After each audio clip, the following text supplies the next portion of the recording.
Hello mga kabrod, mga kaex-abroad. Ito, paparating na ang galing sa pamimingwit. Hindi tayo nakasama dahil medyo busy tayo kanina.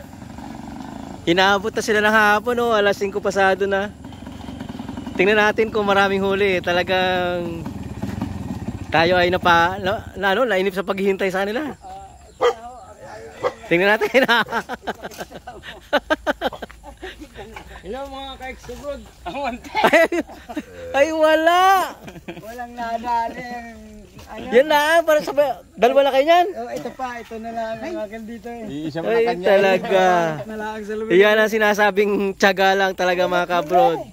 Unang huli ko, hanggang huli wala. Ito pa Ay sarami namin nag-aabang dito yo. Talagang Unang huli, hapon lang tayo. Maghapon. Maghapon wala. tayo. Wala Ay, ating hinihintay. lugi pa sa ano? Pare, 5 kilo ang nakareserve pa sa makayan. Wala rin pala. Ang bilis luminaw.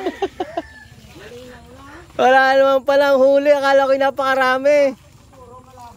Nako.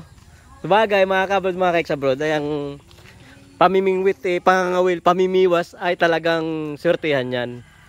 May araw na may huli, may araw na walang huli.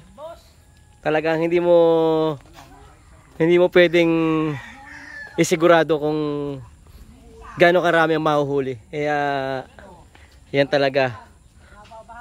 Ang mahalaga ay sumubok. Ang mahalaga ay nag-try. At mayroon namang bawi yan sa susunod na mga araw. So yan mga ka-abroad, ang naging kaganapan ng kanilang pamimingwit. So salamat sa panonood and see you. Bukas sa 16 ay mangangawil naman kami sa dagat. Hindi naman sa ilog, sa dagat naman. So abangan nyo. Coming soon.